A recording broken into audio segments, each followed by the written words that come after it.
Bonjour, chers clients, partenaires et mon team.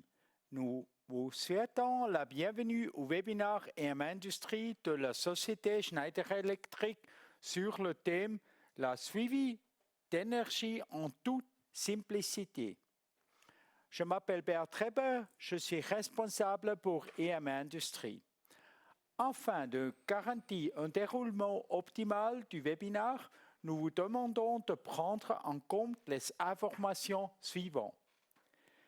Si vous avez des questions, veuillez l'envoyer par écrit via le chat. Il sera répondu aux questions à la fin de la présentation. À l'issue du webinaire, vous recevez un mail avec la présentation et le lien vers l'assortiment. Nous vous remercions de votre participation et espérons que cet webinaire sera très instructif.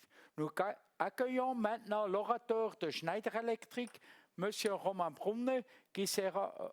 c'est pris. Romain, tu es là? Merci beaucoup pour ton présence. S'il vous plaît, commence avec la présentation et ton introduction. Merci. Merci Beat. Bonjour à toutes et à tous. Je m'appelle Romain Brunner. Je suis chez Schneider Electric depuis 10 ans maintenant. Et actuellement, je travaille comme gérant d'offres pour tout ce qui est produit de mesure de l'énergie et de monitoring énergétique aussi. Alors, on va pouvoir commencer la présentation. Donc, l'idée, c'est d'expliquer un peu la surveillance de l'énergie. Donc, pourquoi et comment. Au niveau de l'agenda, on va pouvoir déjà expliquer un tout petit peu à quoi sert le monitoring, pourquoi est-ce que c'est utile. Ensuite, on va regarder rapidement un petit peu des bases de communication et de protocole, juste pour montrer que ce n'est pas des choses qui sont si compliquées ou aussi compliquées que des fois on le croit. Et puis ensuite, on va regarder comment on peut choisir la solution adaptée et comment créer en fait une architecture et une solution de monitoring pour un client. Ensuite, je vous montrerai 2 exemples de solutions de monitoring de Schneider Electric et puis on fera ensuite une petite conclusion. Alors, les défis de notre époque, ça je crois qu'on les connaît tous. Enfin, l'urgence climatique, la crise énergétique, ce sont des choses qu'on voit tous les jours autour de nous. Au niveau industriel, quelque chose qui est presque encore plus, qu'on voit encore plus et qui impacte plus au jour le jour nos clients et partenaires industriels, c'est vraiment la pénurie de travailleurs qualifiés. Ça signifie surtout qu'on demande de faire toujours plus, mais il faut le faire avec toujours moins de main-d'œuvre, moins de ressources. Et donc, les exploitants des installations industrielles, ils font face à plein de défis, ils ont plein de tâches à réaliser, que ce soit d'éviter des interruptions de service, optimiser les performances des processus. La maîtrise des coûts, c'est aussi toujours quelque chose qui vient de plus en plus. On voit avec des droits de douane, etc., il faut pouvoir être capable de diminuer ses coûts de production. En parallèle, on a toujours des objectifs de durabilité auxquels il faut pouvoir répondre. Et puis également assurer la sécurité des personnes et des équipements qui sont dans ces installations, dans ces sites industriels. Donc on a de nombreux défis qui sont très différents, très variés. Et pour ça, en fait, c'est obligatoire d'avoir un cockpit de l'installation pour comprendre en fait ce qui se passe. Une analogie qu'on utilise assez souvent, c'est de dire une voiture, on la conduirait jamais sans savoir à quelle vitesse on va, sans savoir combien d'électricité il nous reste dans la batterie ou d'essence dans le réservoir, la température du moteur, sans avoir les voyants d'alarme qui nous disent s'il y a un problème quelque part et qu'on doit aller au garage. Mais dans des installations industrielles, on voit que très souvent, les exploitants, en fait, il leur manque complètement ce genre d'informations. Alors, ils connaissent de manière d'expérience, disons, toutes leurs installations, mais dès qu'on parle un petit peu plus de données précises, de savoir combien de capacité il reste, si on doit installer une nouvelle machine, une nouvelle ligne de production, etc., à quelle charge fonctionne l'installation, ça, c'est toutes des informations qu'ils n'ont pas forcément. Et la plupart du temps, quand il y a un problème, on y travaille de manière réactive parce qu'on n'a pas vu que ce problème risquait d'arriver. Donc c'est pour ça que le monitoring est vraiment utile. On parle souvent de monitoring énergétique, mais finalement le monitoring permet de suivre aussi bien l'énergie que tout le reste des installations techniques, que ce soit la production, la distribution électrique, etc. Et puis sur le marché, à quoi ça sert en tant qu'électricien, en tant que partenaire de Schneider de proposer du monitoring? Déjà, pour se différencier sur le marché ou des fois simplement pour rester compétitif selon le marché dans lequel vous évoluez. Le monitoring permet aussi de garder un contact privilégié avec le client. On n'installe pas juste quelque chose et puis on part et puis on revient 10 ans après quand il faut le changer. Le monitoring, ça permet vraiment de pouvoir discuter avec le client, d'ajouter des appareils au fur et à mesure, d'avoir un contact, d'être vu en fait comme un fournisseur de solutions plutôt que juste comme un fournisseur de produits qu'on peut changer du jour au lendemain. Ça permet du coup aussi de créer de nouvelles opportunités, notamment en étendant les prestations qui sont proposées par l'entreprise. Et puis, quand on parlait de difficulté à trouver de la main-d'œuvre qualifiée, ça permet aussi potentiellement d'attirer des jeunes collaborateurs qui sont intéressés par des sujets un peu plus digitaux, qui ont envie de pouvoir varier un tout petit peu les tâches. C'est quelque chose qui permet justement de se différencier aussi à ce niveau-là. Alors rapidement au niveau de la communication et des protocoles, pour moi c'est déjà juste important de pouvoir dire c'est pas quelque chose qui est nouveau, c'est pas quelque chose qui est particulièrement complexe et c'est quelque chose que vous connaissez déjà probablement tous et toutes. Dans la liste ici à gauche, vous voyez certainement plusieurs protocoles de communication que vous connaissez, que vous avez au moins dont vous avez entendu parler. Donc Modbus RTU, Modbus TCP, ça c'est plutôt les protocoles de communication orientés un peu plus industrie. Mais on a typiquement le MBus pour tout ce qui est saisie des données de consommation. Quand on parle d'eau, de chaleur, de gaz, dans les environnements résidentiels, on fonctionne énormément avec du MBus. Le Zigbee, ça c'est juste un exemple de protocole de communication sans fil, mais qu'on peut trouver aussi bien dans le résidentiel, par exemple pour des thermostats, que dans l'industrie, ça on le verra après. Et puis KNX, DALI, là on parle aussi éclairage, automatisation des bâtiments, des choses qui sont connues et assez standards sur le marché. Maintenant, si on veut faire une petite comparaison entre le langage et puis les protocoles de communication, de nouveau pour montrer que il y a une technique derrière, mais le principe est vraiment pas si compliqué. Là, à l'heure actuelle, moi, je suis en train de vous parler en français et vous êtes en train d'entendre ma voix. Cette voix arrive dans votre oreille et donc vous pouvez entendre et comprendre ce que je vous raconte, j'espère. Ensuite, par contre, si vous parlez pas français, si vous parliez par exemple allemand ou anglais, là, il faut entre nous qu'il y ait quelqu'un qui traduise ce que je vous dis. Donc, ce traducteur va aussi entendre ce que je dis, son cerveau et ses connaissances vont lui permettre de faire la traduction, et puis il va de nouveau transmettre ce que je raconte à travers sa bouche, mais dans ce cas-là, par exemple, en allemand et avec sa voix. Au niveau protocole de communication, c'est exactement la même chose. Là, l'émetteur est par exemple un compteur d'énergie qui parle Modbus RTU ou MBus par exemple. Donc le protocole, en ce cas-là, c'est Modbus RTU. Le support, ce sera un câble, dans ce cas-là, par exemple, de type RS485. Et puis, ces informations-là vont arriver sur le bornier du deuxième appareil, la passerelle de communication, qui est notre traducteur.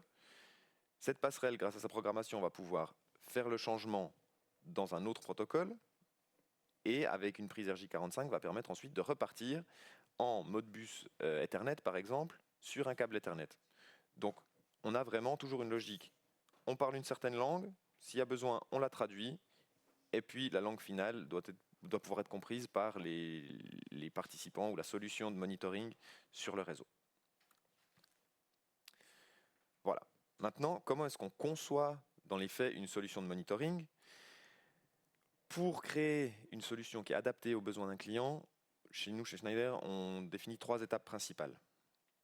La première, elles sont toutes importantes, mais si la première n'est pas bien faite, les 2 autres ne servent pas à grand-chose, c'est déterminer les besoins en matière de solution. Donc bien comprendre de quoi le client a besoin. Une fois qu'on a compris ça, on peut sélectionner les produits qui sont adaptés à ces besoins, et puis finalement choisir la solution de supervision qui va permettre de mettre en forme toutes les données pour répondre aux différents défis et aux différents besoins des clients. Quand on parle de déterminer les besoins, c'est quelque chose qui n'est pas toujours si simple que ça, parce qu'en fait, souvent les clients ils disent j'aimerais du monitoring, mais ils ne savent pas exactement ce qu'ils veulent, ce dont ils ont besoin, ils ne connaissent pas forcément toutes les possibilités. Donc à cette étape-là, c'est vraiment important simplement de poser un maximum de questions pour pouvoir dégrossir un tout petit peu le besoin, mettre un contour autour de toutes ces questions. Typiquement, quelle est le type d'installation concernée. Est-ce qu'on parle d'installation industrielle? Est-ce qu'on parle de résidentiel? Est-ce qu'on parle d'une école, d'une administration? Est-ce qu'on veut juste mesurer pour optimiser la consommation ou est-ce qu'on veut effectuer du comptage pour faire de la facturation officielle? Est-ce que l'installation existe déjà? Est-ce que c'est du neuf? Est-ce qu'on veut juste mesurer l'énergie ou est-ce qu'on veut des informations sur la qualité de l'énergie, sur les alarmes, etc. Ça, c'est des choses qu'on verra un petit peu après aussi. Est-ce qu'on veut du temps réel sur ces installations? Est-ce que c'est critique et qu'il faut vraiment savoir directement s'il se passe quelque chose ou pouvoir regarder toutes les informations en temps réel? Ou est-ce que des données à 15 minutes ou à l'heure, finalement, ça peut aussi suffire si on parle que de monitoring énergétique simple, entre guillemets? Et un dernier exemple, est-ce que les données doivent être stockées sur place ou est-ce que le client est d'accord qu'elles soient stockées dans le cloud? Et déjà là, ça permet de limiter un peu les types de solutions, les types de produits, etc. Mais plus vous avez de questions, plus vous avez de possibilités d'affiner ces besoins, meilleure sera la solution au final et plus les différents participants du projet seront contents finalement. Une fois qu'on a compris ce dont le client a besoin, maintenant il faut pouvoir sélectionner les produits adaptés. Maintenant, la question c'est un peu comment se retrouver dans cette jungle que sont tous les produits communicants entre les différents fournisseurs, les différents types, les fonctions, etc. Chez Schneider, on va regrouper 4 principales fonctions. Donc le comptage, ça c'est vraiment pour de la gestion énergétique ou de la facturation qui est centrée vraiment sur la consommation d'énergie. On a la partie mesure. Ici, on va aller plutôt dans les valeurs du réseau électrique, courant, tension, puissance apparente, puissance active, puissance réactive, etc. La qualité pour quantifier les perturbations du réseau et la qualité de l'énergie, ça je reviendrai un tout petit peu plus en détail dessus après. Et puis la partie disponibilité pour tout ce qui est statut et alarme, savoir si un disjoncteur s'est déclenché, savoir si on a on est en train de passer un seuil de courant, qu'on a un risque de déclenchement, de surchauffe, etc., etc. Et pour résumer tout ça, on a rapidement mis en fait 3 types de clients ou d'installations. Donc le résidentiel s'intéresse quasiment uniquement ou toujours au comptage. Et puis selon les applications, la partie statut alarme peut devenir également intéressante. Pour des gros bâtiments tertiaires, bureaux et autres, comptage, mesure, alarme, ça c'est des choses qui sont quasiment toujours demandées de notre expérience. La partie qualité de l'énergie, ça va un petit peu dépendre de la taille des installations ou des besoins ou des problèmes que les clients ont rencontrés. Et puis dans la partie industrie, là on voit que globalement, les clients veulent pouvoir être sûrs de visualiser la totalité des informations. Parce que comme on a vu au début, les tâches et les défis sont tellement divers et tellement variés qu'il faut pouvoir en fait comprendre tout ce qui se passe dans l'installation pour être sûr qu'on l'exploite de manière optimale et qu'on évite les problèmes. Chez Schneider, ce qu'on a aussi fait un petit peu pour aider les gens à visualiser les produits et puis les différents besoins, c'est qu'on a fait un panorama de mesures, qu'on a appelé comme ça, et qui permet de visualiser en haut les capteurs et compteurs d'énergie, au milieu tout ce qui est disjoncteur, centrale de mesure, et puis en dessous les passerelles de communication. Et ça permet d'avoir un bon aperçu sur ces justement 4 fonctions qu'on disait avant, en fonction des couleurs, et de se dire, voilà, j'ai un appareil qui doit pouvoir faire du comptage bidirectionnel, du comptage certifié pour de la facturation, etc. Et on peut rapidement trouver le bon compteur qui permet d'avoir les bonnes informations. Et puis, pour pas rester que dans de la théorie, mais passer un peu à de la pratique, on a pris aussi, j'ai pris aujourd'hui du matériel avec moi, que j'utiliserai après dans des exemples pour vous illustrer un tout petit peu tout ce que je raconte. Donc, on va avoir 2 compteurs d'énergie standards qui sont ici. On a un disjoncteur de type Compact NSX avec un déclencheur micrologique qui permet de mesurer des informations, ça je vous en reparlerai aussi après, qui lui est connecté à une petite passerelle de communication. Et puis on a un power tag, donc un capteur d'énergie sans fil, et puis un autre capteur qui permet ici de détecter la surchauffe des câbles avant que le câble brunisse ou qu'il y ait un dégagement de fumée. Et puis ici au milieu, on a la passerelle de communication qui va faire, comme je l'ai dit avant, en fait, le traducteur entre les différents protocoles de communication que parlent tous ces appareils. Parce qu'ici on a du mode bus série, ici on va avoir du mode bus TCP, donc Ethernet, et puis ici on va avoir du Zigbee, et cette passerelle-là va faire office de traducteur pour différents langages et permettre de mettre ça à disposition, soit dans des pages web intégrées, soit dans une supervision de monitoring autre, disons, externe. Voilà, maintenant pour revenir rapidement sur les types d'appareils de mesure qu'on peut intégrer dans une solution de monitoring standard, disons, on va avoir des compteurs d'énergie. Typiquement, si on parle de compteurs électriques, des compteurs monophasés, triphasés, qui peuvent mesurer soit direct, soit avec des transformateurs de courant. Ça peut être des compteurs qui communiquent de manière filaire ou sans fil, avec différents types de protocoles de communication, comme on a dit, Modbus, Mbus, BACnet, Zigbee, et on a une liste longue comme le bras. Et puis qui peuvent aussi être certifiés, MID ou METAS, selon les besoins et les compteurs, pour faire de la refacturation officielle, par exemple dans le cadre de regroupements pour la consommation propre, les fameux RCP qu'on voit un petit peu partout de ces jours-ci.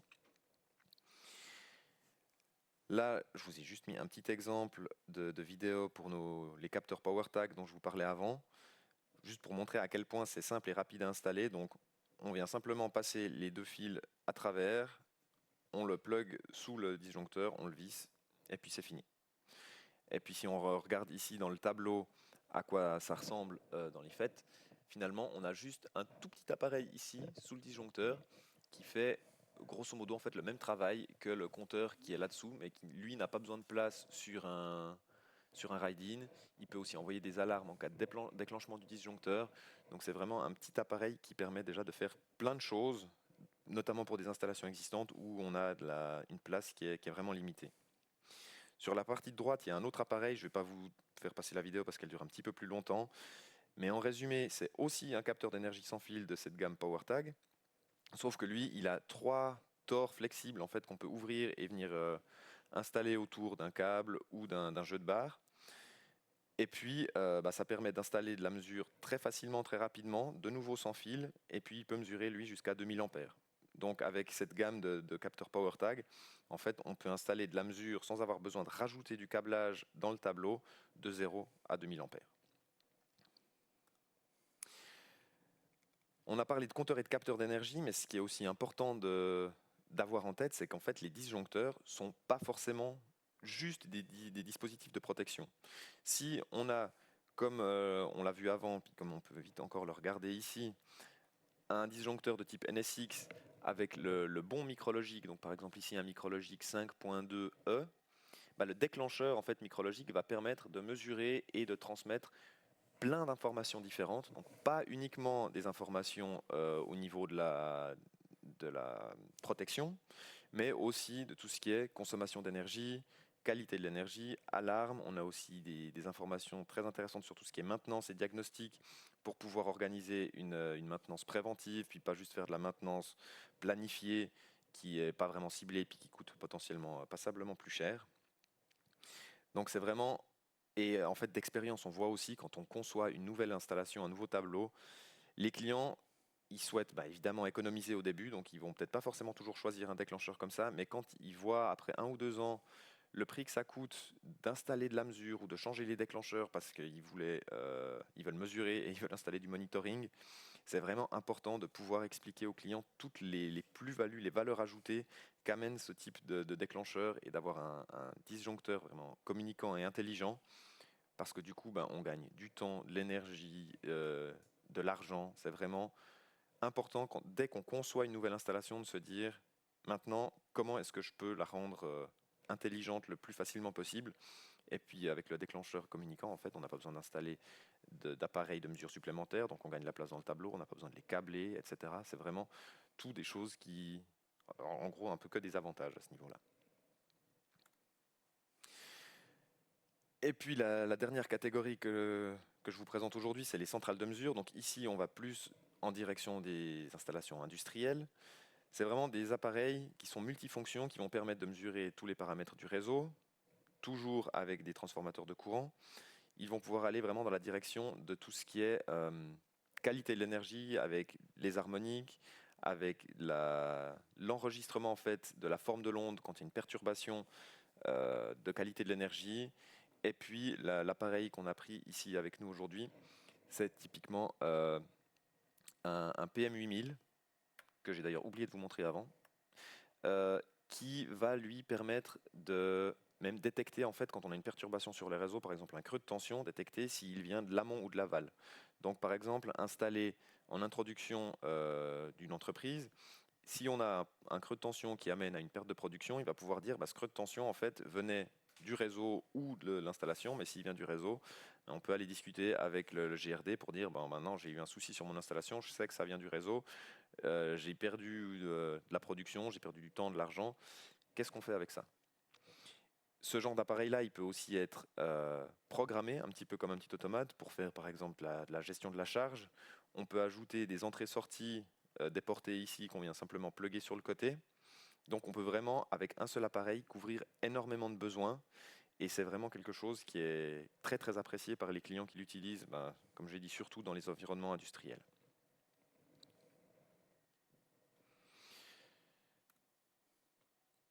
Maintenant, alors je vous ai parlé de ces appareils qui mesurent la qualité de l'énergie. Maintenant, en fait, la qualité de l'énergie, qu'est-ce que c'est et pourquoi en fait c'est important? C'est un sujet, un terme qui revient de plus en plus dans les discussions, mais qui est toujours un petit peu flou, un tout petit peu difficile à comprendre. Alors, pour le résumer en quelques mots, la qualité de l'énergie, en fait, c'est vraiment un indicateur de santé d'un réseau électrique. Et cet indicateur, il va comparer la forme réelle de l'onde de tension et de courant qu'on voit à la forme qu'il devrait avoir, à savoir une sinusoïdale parfaite. Et puis, au niveau de la qualité de l'énergie, on peut avoir différents types de perturbations. Et une qui revient aussi régulièrement chez nos clients industriels, c'est les harmoniques. Donc c'est une distorsion de cette fameuse forme d'onde parfaite qui va introduire en fait des fréquences multiples de la fréquence fondamentale. Donc la fréquence fondamentale, on est à 50 Hz et en fait on vient ajouter dessus la même forme d'onde mais 3 fois plus rapide, 5 fois plus rapide, 7 fois plus rapide, 9 fois plus rapide, pardon. Je vous montrerai le résultat juste dans le slide d'après. Et ce qui est un peu embêtant dans ce cas-là, c'est que les sources d'harmonique, ce sont vraiment des choses qu'on a tous partout et qu'on installe de plus en plus. C'est des éclairages LED, c'est des variateurs de fréquence, c'est toutes les charges non linéaires, donc les charges électroniques, les PC, etc.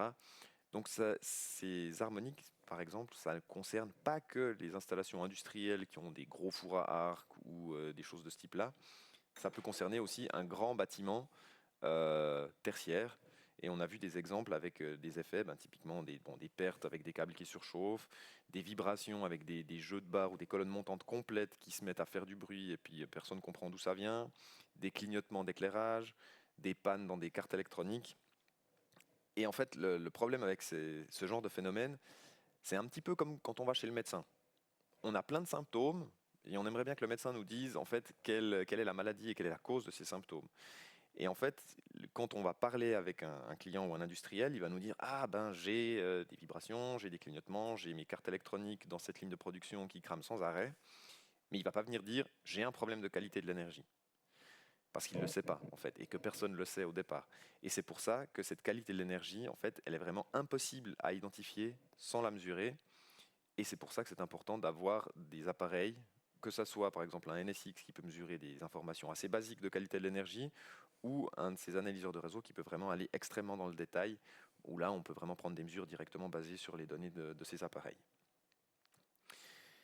Et puis pour illustrer donc ces harmoniques dont je viens de parler, alors désolé, la vidéo elle est en allemand, mais après vous verrez que les images elles parlent d'elles-mêmes. Donc ici en haut, on va avoir la forme d'onde standard en 50 Hz, donc c'est ce qu'on appelle le rang 1, parce que c'est un multiple de 1 de cette fréquence de base. Et puis ici en dessous, on va pouvoir après ajouter des multiples de cette fréquence de base, donc des harmoniques de rang 3, 5, 7 et 9. Et puis tout en bas, on voit en fait le résultat de l'addition de ces différentes formes d'ondes.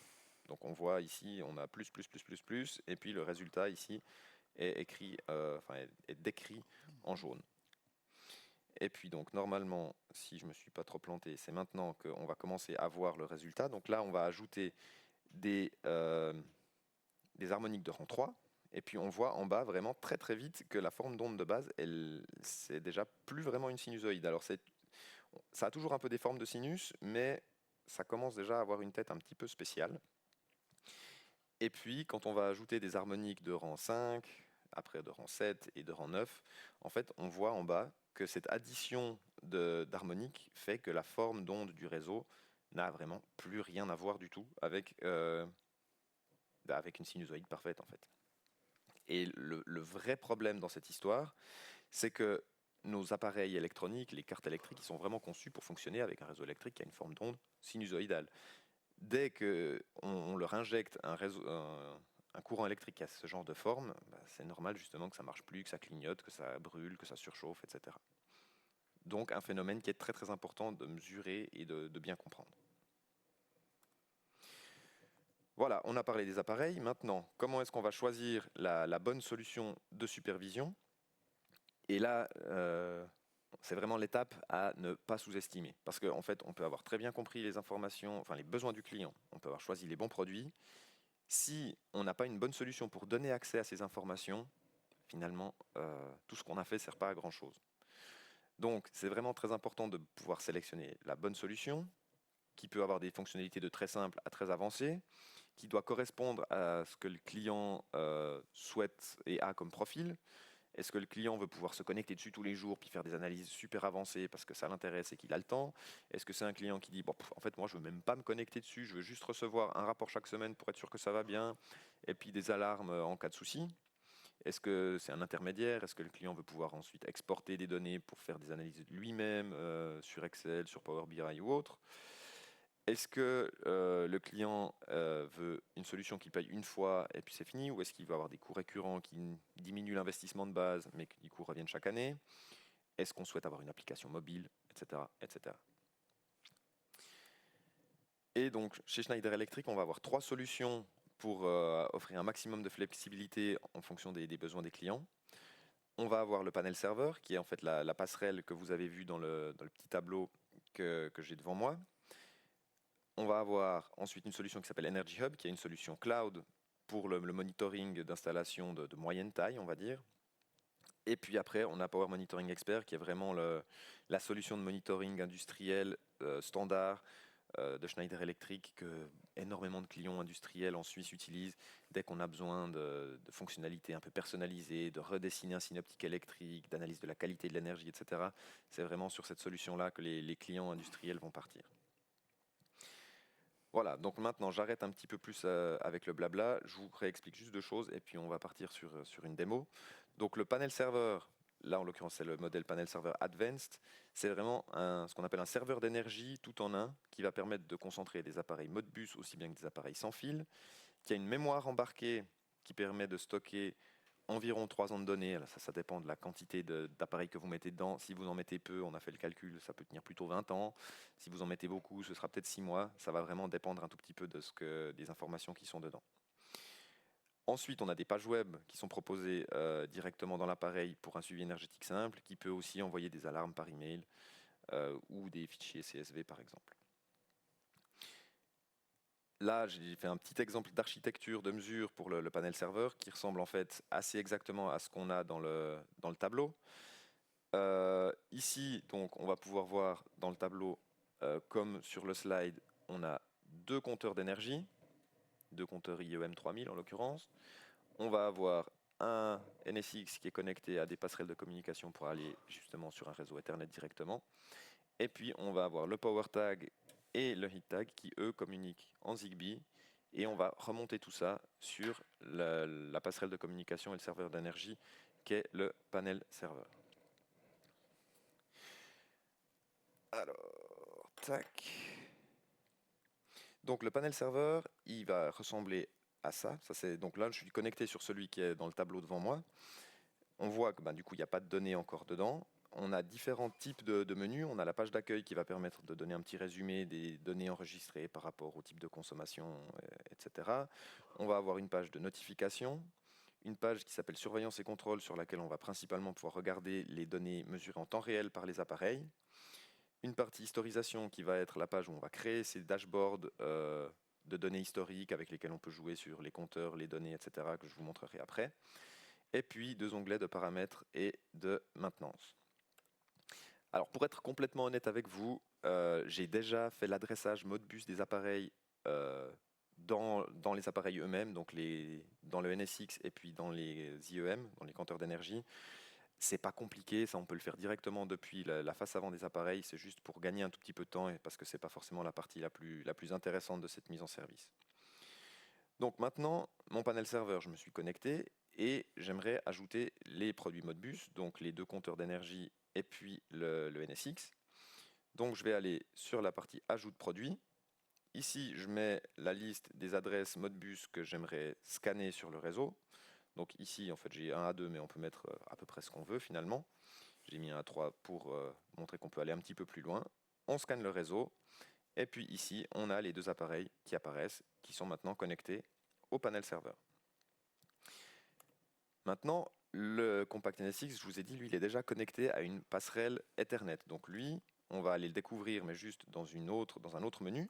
Donc là, il faut qu'on donne l'adresse IP de la passerelle à laquelle il est connecté. Je vérifie que je n'écris pas de bêtises, ça c'est bon. Là, on lui avait mis l'adresse Modbus 1. On cherche. Et puis, il va arriver aussi ici de la même manière. Et on a déjà ajouté nos 3 appareils Modbus. Là, de ce côté-là, c'est tout bon.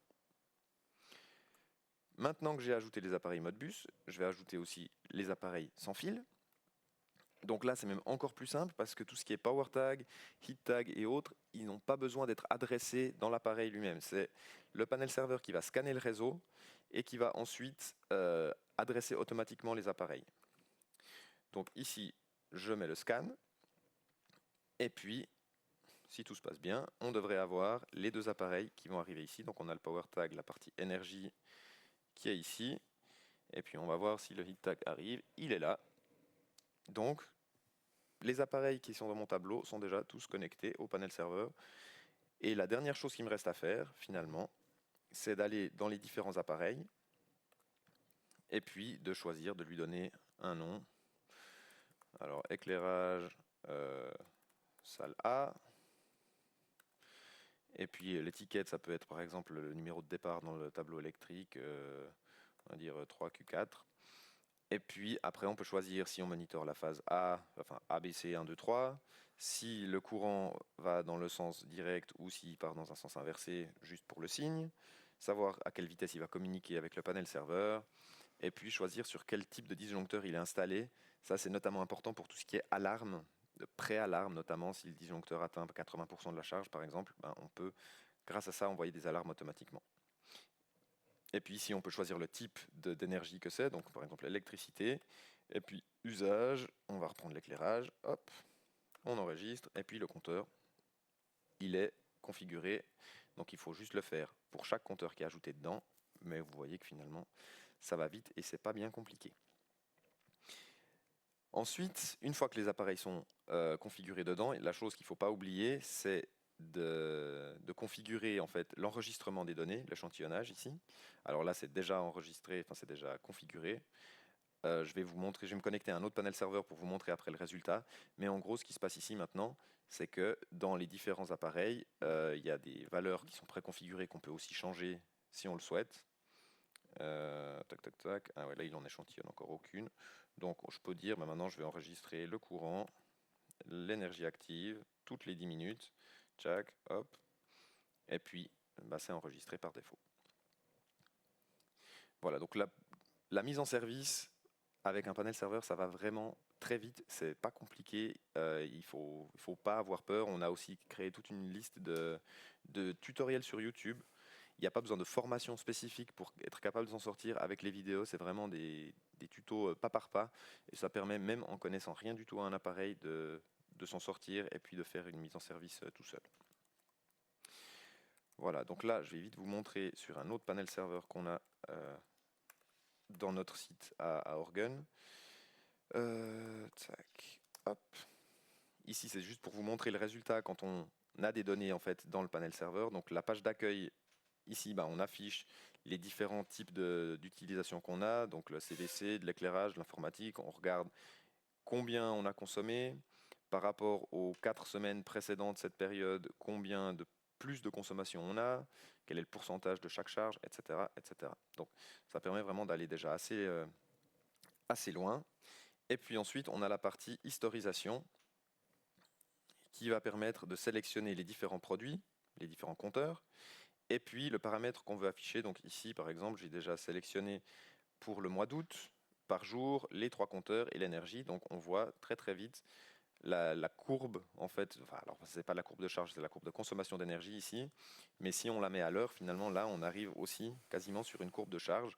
Et puis, on peut voir, par exemple, que pour ce qui était BMS, donc climatisation, on n'avait quasiment pas de consommation le week-end au début du mois d'août, puis tout d'un coup, là, les nuits et puis le week-end, on a une consommation qui a déjà augmenté. Donc, est-ce qu'il y a un réglage qui a été changé? Est-ce qu'il a fait plus chaud? Est-ce qu'il y a eu quelque chose qui a amené ça? Ça permet très rapidement de se poser les bonnes questions et puis d'aller regarder ce qui se passe. Et puis si je me dis, lui, je ne veux plus le regarder, mais je veux regarder que les autres, je peux ensuite sélectionner ou désélectionner les différents appareils et puis exporter les données en CSV manuellement si je veux après les retraiter dans une solution externe. Voilà pour la partie panel serveur. Et puis, finalement, on a Energy Hub. Donc ça, c'est la solution cloud de suivi énergétique. Effectivement, pour le panel serveur, ce que j'ai pas dit, c'est que c'est vraiment... Enfin, on peut utiliser la solution que si on est connecté en direct dessus. Donc ça veut dire on doit se trouver sur le même réseau informatique. Donc là, par exemple, je me suis connecté à celui qu'on avait à Orgun parce que on a un VPN entre mon ordinateur et puis le panel serveur.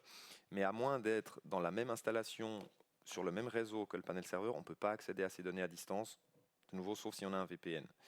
Energy Hub, ici, l'objectif, c'est vraiment de pouvoir avoir une solution cloud accessible n'importe où, qui est aussi très efficace pour du multisite, avec une mise en service vraiment simple, parce que on voit qu'en fait, on met en service le panel serveur et c'est lui, en cochant une case dans un des menus, qui va pousser les informations sur le cloud Schneider Electric.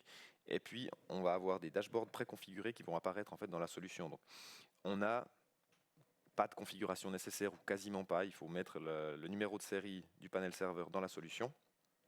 Et après, on a aussi une app sur smartphone. On a des informations qui peuvent arriver sur une smartwatch. C'est vraiment très pratique quand on a plusieurs petits sites. Ça, je vous montrerai dans une démo juste après. Et puis, ce qui est aussi important à savoir, donc on va avoir deux types de licences annuelles disponibles. Des licences qu'on appelle Essential pour les sites vraiment simples qui font du monitoring sans trop de complexité. Et puis les licences qu'on appelle Advanced, où là, si on a besoin de générer des factures pour des locataires ou aller un peu plus dans le détail de l'analyse énergétique. Au niveau de l'architecture, comme j'ai dit, c'est exactement la même chose que le précédent. La seule différence, c'est qu'à la place d'avoir des pages web intégrées dans la passerelle, on a cette solution avec Cloud, avec ses licences annuelles qui est au-dessus. Et puis, donc là, tac. Maintenant, je vais vous montrer à quoi ressemble ce Energy Hub. Si, check. Maintenant, avec le login, ça doit bien fonctionner. Hop. Donc là, je me connecte avec un compte démo qu'on utilise de manière générale au niveau global. Et puis, ça mouline un petit peu.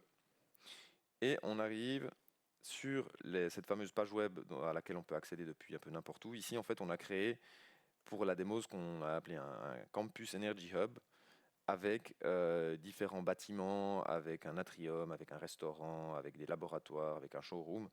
L'idée, c'est vraiment juste de pouvoir montrer qu'on peut intégrer n'importe quel type de configuration de site ou de plusieurs sites, plusieurs bâtiments. Et puis après, dans chaque bâtiment, on peut définir ensuite des zones, un tableau électrique. Puis dans le tableau électrique, on peut aller regarder tous les différents compteurs qu'il y a dedans.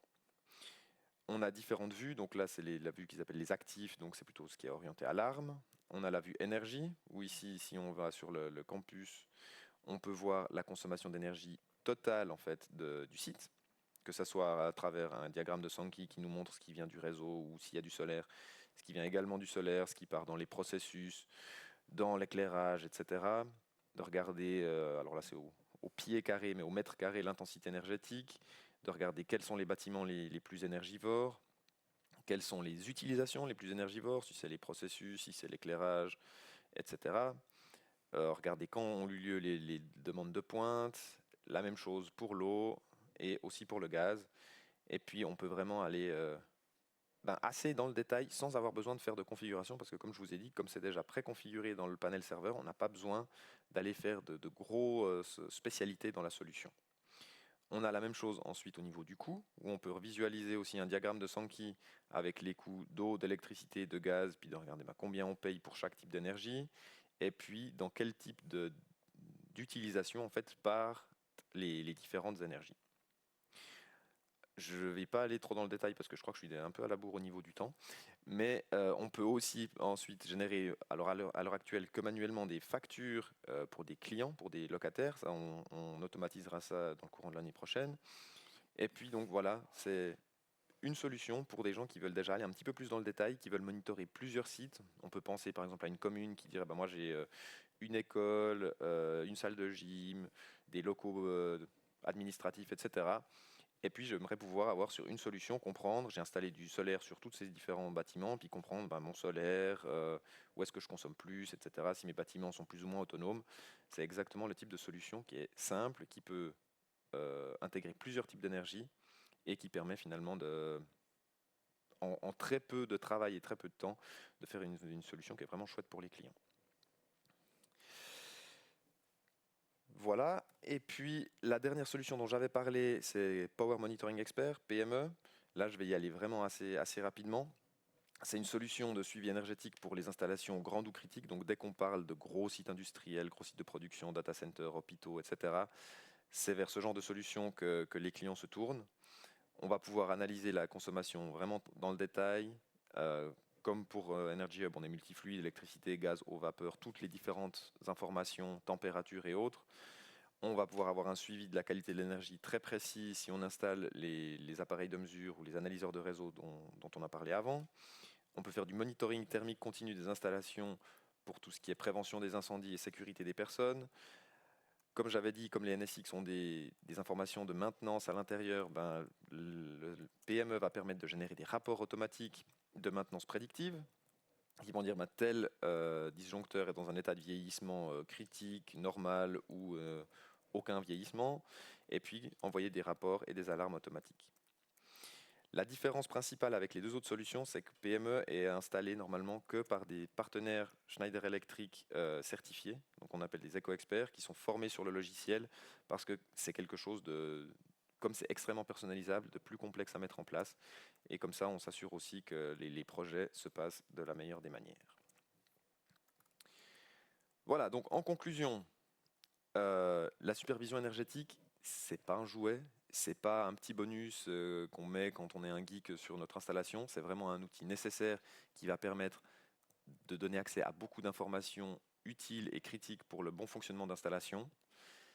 Ça nécessite par contre un concept adapté et ça doit être planifié vraiment avec soin.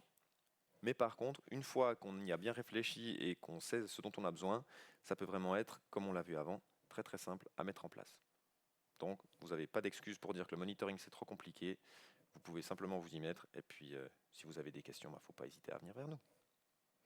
Merci beaucoup pour votre attention. Et puis, si vous avez des questions, je suis à disposition. Merci Romain pour ton présentation. Oui, nous avons reçu quelques questions. Je commence avec la première. Quels sont les prix de licence Energy Hub? Oui, merci pour la question. Du coup, c'est vrai que j'ai dit qu'il y avait les deux licences Essential et Advanced. Les licences Essential, c'est environ 20 francs par année par compteur. Et puis pour la Advanced, on est sur 50 francs par année par compteur. Pour avoir des fonctionnalités justement soit simples, soit plus avancées dans la solution.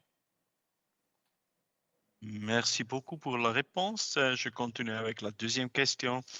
Est-ce que Energy Hub supporte d'autres appareils que les appareils Schneider Electric? C'est une très bonne question. Alors ben oui, parce que comme on a vu aussi que Energy Hub supporte d'autres types d'énergie comme l'eau, le gaz, etc. Ben, typiquement Schneider Electric ne propose pas de compteur de gaz, mais l'objectif c'est toujours de pouvoir être ouvert à des appareils justement qui ne sont pas Schneider Electric, parce que le monitoring énergétique, l'objectif c'est de pouvoir intégrer des données différentes et puis pas être ciblé que sur l'énergie, que sur l'électrique ou que sur certaines choses. Donc ça va être toujours, pour être honnête, plus simple quand on a des appareils Schneider parce qu'ils sont plug and play, ils sont automatiquement reconnus par la solution. Donc il va falloir un tout petit peu plus de travail derrière, d'intégration pour mettre en place des compteurs, par exemple des compteurs d'eau MBUS dans la solution. Mais techniquement, oui, c'est possible. Et c'est l'objectif de Schneider, c'est d'être vraiment ouvert à tous les appareils tiers qui communiquent. Merci beaucoup. Et je continue avec la troisième question. Est-ce que tous les modèles de panel serveurs donnent accès au tableau de bord? C'est une très bonne question parce que j'ai oublié de préciser effectivement qu'au niveau des passerelles panel serveur, en fait, on a 3 modèles. On a le PAS 400 qu'on appelle le PAS Entry qui lui peut faire entre guillemets que des appareils Zigbee. On a le PAS 600 qui est le universel qui fait Zigbee et Modbus mais que en termes de passerelle de communication. Et on a le Advanced qui est ici, le PAS 800 qui lui va faire passerelle de communication et serveur d'énergie. Donc ça veut dire qu'il peut enregistrer les données. Donc c'est vraiment le seul modèle qui peut faire ça. Les autres ont aussi les mêmes genres de pages web pour la configuration, donc c'est aussi facile à mettre en service, mais ils ne peuvent pas faire de monitoring directement depuis les pages web.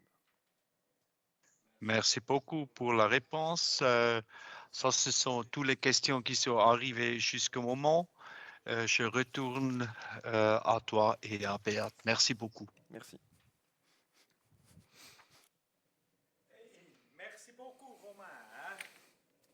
Encore une fois, une super présentation, très technique, très claire. Je suis sûr, ça c'est pour vous, chers clients et mon team, ça c'est très simple pour intégrer dans cette solution dans un projet effectif. S'il vous plaît, utilisez notre solution aussi. Le disjoncteur est déjà fait à notre shop. Ça, c'est notre numéro 1 success factor pour une solution comme ça, avec tout intégré dans un disjoncteur. OK, je suis sûr, la question et tout ça, le sujet est clair pour vous. C'est pas, s'il vous plaît, écrire un mail de notre team. Le team est là en Romandie, à Lausanne, ou s'il vous plaît, écrire direct un mail à mon team à Zurich, à Roland Schmidt, et je suis aussi d'accord pour vous pour faire le correct feedback. Nous vous remercions de votre participation et vous souhaitons une bonne journée. À bientôt.